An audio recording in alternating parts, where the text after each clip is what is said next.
Welcome. Happy we are speaking in our TV show today about the digitization of industries, opportunities and challenges.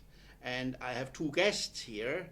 I'm very happy to have Kai Röhr and Bernhard Peter Meyer here sitting, two experts, profound, and we want to hear from them their recommendations and expertise and field of professional practice. So I'm starting with Kai.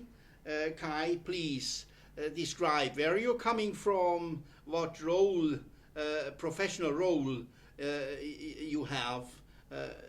Explain us something. Thank you very much.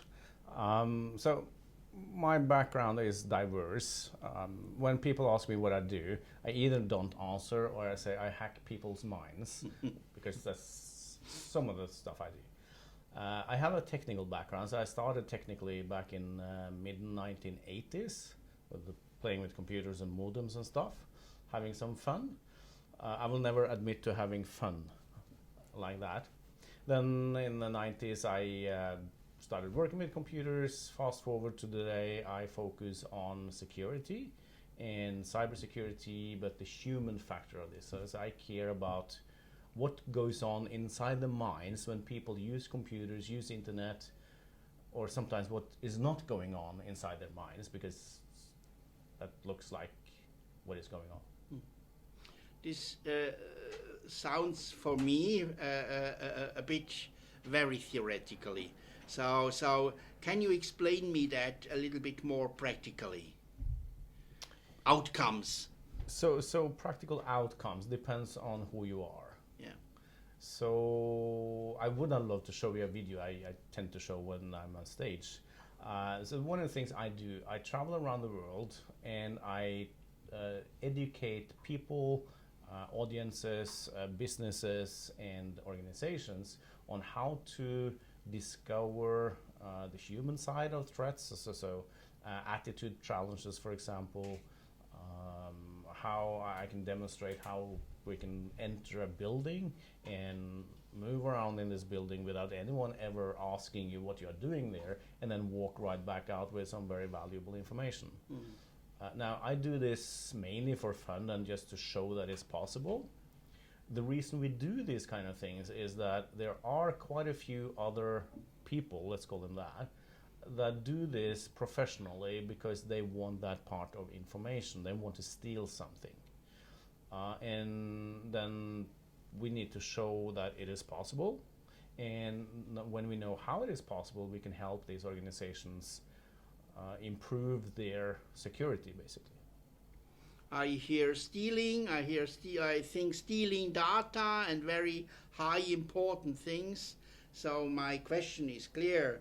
What are some of the security challenges facing digital disruptive technology in your eyes as an expert in this field? So that was a very easy question, right? How many days? The question is easy, but the answer? Exactly. So there are many issues to take care of, from policy making to governance to technical sides to the human side. I believe that we can improve quite a few of these areas. For example, I think that when we are building products, like making a new phone or an application or whatever it is that we are building, those who build those also have a responsibility to build security into this, making it easier for the users to do the right thing and harder for hackers and other criminals to make or abuse this kind of information. So that's the technical side. Then I believe in training people. To do that, we need to figure out how we can measure this impact, how we can measure that they actually change. Because what we are looking for here is a behavioral change, not just awareness, not just having them know something. We want them to do something. Then I mentioned policies. I believe that we need, for example, World Economic Forum and to influence and help influence policy making on government and local levels and global standards. And mentioning global, I think that global. So one of the things I've seen here in Romania, and I see this back home as well, we tend to focus nationally or even locally. But when it comes to disruptive technology and security, this is a global phenomenon.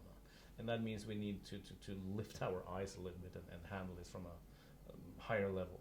Sounds like a criminal story in the night when I'm watching TV and I need my criminal story to sleep in. Is that real? So there's short and long answers. Yes, it's real. So there are a lot of criminal activities going on. Cyber criminals, they tend to call them. But there are also other sides of these threats. There are normal employees making mistakes, for example. Normal employees not being trained properly to do or use systems properly. Normal employees not having the right kind of technology. For example, that they use Windows 2000. I hope no one do that anymore. But old hardware, old software, who are no longer being secured, which means that we solely rely on employees who do not really know security and shouldn't really know security to secure and keep their computers safe. And we need to change how we do that. Are these minor cases or is this very frequently? Yes, they are very frequent. Yeah. So you have, for example, when it comes to employees making mistakes, that happens every day, everywhere, all the time. Their numbers varies. Today we saw like 50% of insiders. I've seen numbers from IBM, if I recall correctly, last year, 98% of cyber threats relying somehow on human error. Wow. These numbers varies, but the fact remains it is a huge problem, and we need to tackle that problem in a nice way. Okay, many thanks. So my last question to you on your side, and then I want to switch over to Bernhard. What can entrepreneurs and companies do to improve their security culture? It's an easy fix. They apply some of the available frameworks and best practices on building and maintaining security culture. In a development or on entrepreneurs focusing on disruptive or digital technology, that means, for example, implementing things like the software development lifecycle and mixing it with, for example, the security culture framework. And then by combining these things, you have both good technology, good processes, and good training and metrics of your employees. So when you build great products, because that's what you want to build, right? You also know that they are great in the code and in the deployment. You're speaking about great, and one of the great organizations for me and for Business Days is World Economic Forum. And I want to use that to switch over to Bernhard Petermeyer and ask you first to present yourself, where you're coming from, and then I will ask you about something of the World Economic Forum. Okay, very well. Thanks, yeah, it's a pleasure. Thank you for inviting me. So my name is Bernhard Petermeyer. I'm working for the World Economic Forum Technology Pioneers. I have a very strong background in technology. So I've been a scientist, an engineer. I've been working for research organizations in the public space as well as in the private space. I've been an entrepreneur. I switched over then to business. So I'm trying to very challenging everything. Yes. I like challenges, and I like to see different parts from different angles. So I try to bridge business and technology. This is my passion, both of them, and I try to do that in the best possible way. And my capacity at the World Economic Forum is basically I'm working for a group, for a team that is called the Technology Pioneers. What we're doing basically is we're having a look throughout all around the world, in all the startup hubs in the world, and have a look what are the entrepreneurs, what are the startups, that will change business and society tomorrow and in the future. And we are trying to select them, we're trying to connect with them, to understand their ideas, and bring them into the World Economic Forum, because, as you know, the World Economic Forum's mission is to improve the state of the world. So there is a lot that technology can contribute to that kind of mission, and we're trying to achieve that. It's very interesting, and I have to explain to the public a short story how we came together.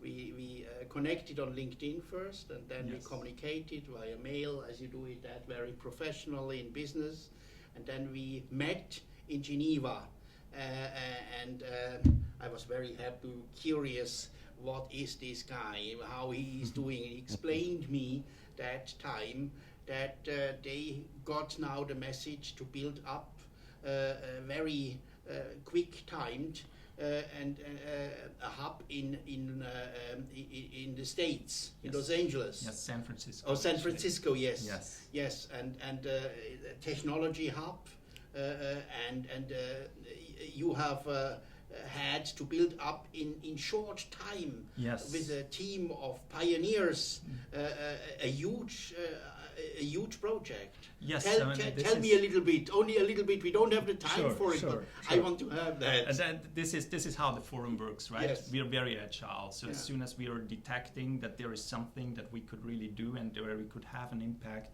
we are doing it. And San Francisco, we just see that the Bay Area is so vibrant, and there's so many innovations coming out of that. So we want to have an office there. We want to work directly there with the entrepreneurs, and we want to have kind of a facilitation there of what we think are the biggest challenges in public policy. So we are really trying to get everyone on the table. We are having this multi-stakeholder kind of approach of bringing every different stakeholder together on the table, discussing things. And we're really thinking that public policy, especially in the technology side, is something where you have to be agile and where a little bit of facilitation is really needed. So this very is what good, very good. I like that. I already saw this situation with a colleague from you, with Andrei Berdichevsky. I had a Skype meeting with him in New York about autonomous developments and automotive ideas and technology in the smart city area, and another one in the area of manufacturing and dissemination. And it was great, and he explained about what they are doing in Boston now, and it's just coming from China, and having before broad experiences in Mexico. So it's real great what you're doing. Absolutely, and we have to have this kind of global view. So we see that many people have a good view, but many of them are just purely national, right? So we really don't want to have this global view, and I think it really makes sense to have a discussion broadly. So tell me a little bit more about this World Economic Forum technology pioneers. Sure, absolutely. Who are they? Why does the World Economic Forum have such a strong focus on technology? I think there is. I think this is pretty obvious that our life today is so much influenced by technology. So it's way more, and it's becoming more in the future.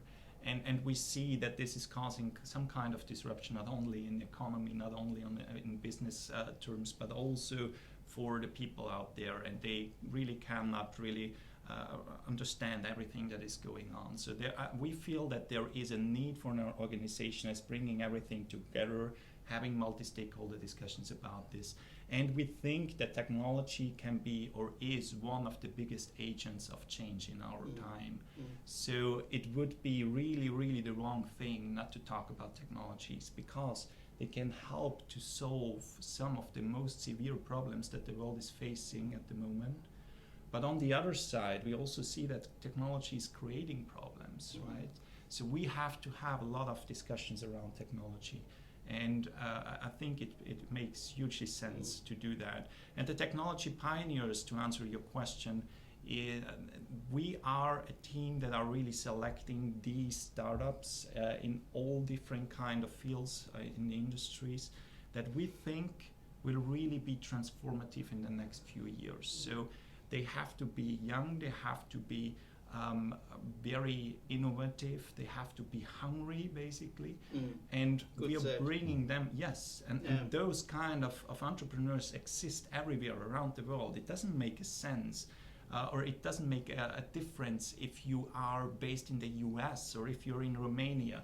As long as you have this hunger, this drive, and you're really, really passionate about a thing and changing something, you can do it. Now is the best time to do it. I think, in fact, it's never been better for an entrepreneur to change something than it is now. I have a question about eating when you speak about hunger. What technologies and trends are you looking for with the technology pioneers? It's really very, very diverse. So we don't want to restrict ourselves to specific industries. So or something speak like about the that. starter, the main courses, the desserts. I come to that. I see Okay. you're pretty greedy. Huh? You want to get directly into it. We really, what we want to see is we want to see this kind of disruptive potential, the innovation in a company, and it can be in every industry. So it needs to be some kind of technology. Either they are developing technology or they are using technology in a new way in order to disrupt current markets. Very good. And I can give you a few examples of what we had. So technology pioneers basically exist now for 16 years. And one of the first companies that was selected was Google, actually, right out of the garage. And we have tons of other companies that we are interacting with, which services that we are using every day, like Mozilla Corporation, like Wikipedia, like Dropbox, like I don't know, everything in IT that you're basically using, also in energy, also in robotics, is or has been a technology pioneer at some point. This is really something that has a severe impact, and bringing those people into the forum and having a discussion with them, I think greatly makes sense, and this is what we are doing. Yeah. To that, just to the point, can you tell me a little bit about which technologies you think will be transformative, holistic, Sure, absolutely. and will change our life? Absolutely. So I think we're seeing a lot going on at the moment. My personal favorites are, of course, artificial intelligence, and I have been personally You heard managing. in your presentation about that. Yes. Very good. Yes. Indeed. And I can't stop talking about it because I think it's really a field that is very interesting. There is very much of a misconception between what artificial intelligence is and what Hollywood is basically telling people that artificial intelligence is. So there is no robot that is going to kill you, right, anytime soon. These are the old TV stories. Well, I mean, people really like these stories, and I also like to watch these movies, right? But you always have to distinguish between what is real and what is fiction. Yeah. And what artificial intelligence just is we taught computers basically so they so we don't can have to be learn. anxious. No, please don't be anxious about it. They have the capability to learn, and they have the capability to handle uncertain and ambiguous situations, which computers couldn't before. But there are other transformative technologies which are really amazing, like for example, blockchain. People have probably heard about Bitcoin, and the underlying technology of Bitcoin is blockchain. So many people are talking, is Bitcoin for real, or is it just people playing around with it? I think it doesn't matter, because the technology that is underlying a blockchain is here definitely to stay, and this will have a huge impact in our everyday life outside of the financial industry. So there is really all across industries where blockchain could be involved and will be involved. And a third one, if you may give me the few seconds, for a third transformative technology that I would like to mention is CRISPR technology in biotech. So this is basically reprogramming our genes, and the huge potential that this technology has is just, you cannot even express that. I mean, you could really, really do extreme good with this technology. Wow. But on the other side, on the wrong hands, this technology could be our nightmare, basically. So there is really a lot going on that we will perceive in the future as very disruptive. Very good. What are the potential gains of technology and what are the potential threats?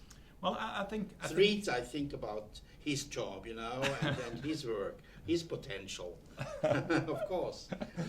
Well, I think, you know, of course, I'm coming to that. I'm giving you a lot of credit for what you're doing, for sure. I think in terms of what we can gain from this technology, it's pretty obvious that we can create a lot of wealth.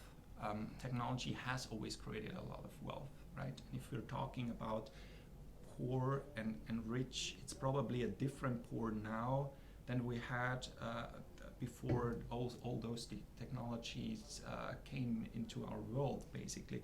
So in principle, technology is a very, very good thing because it creates wealth and it creates well-being for everyone. The threat on the other side is it has to be distributed properly, right? Yeah. And what we see up to now is basically that technology is kind of driving global imbalance. It's kind of not divided properly. Not everyone is benefiting from it, and we have to address that because that's something that is very, very unsustainable.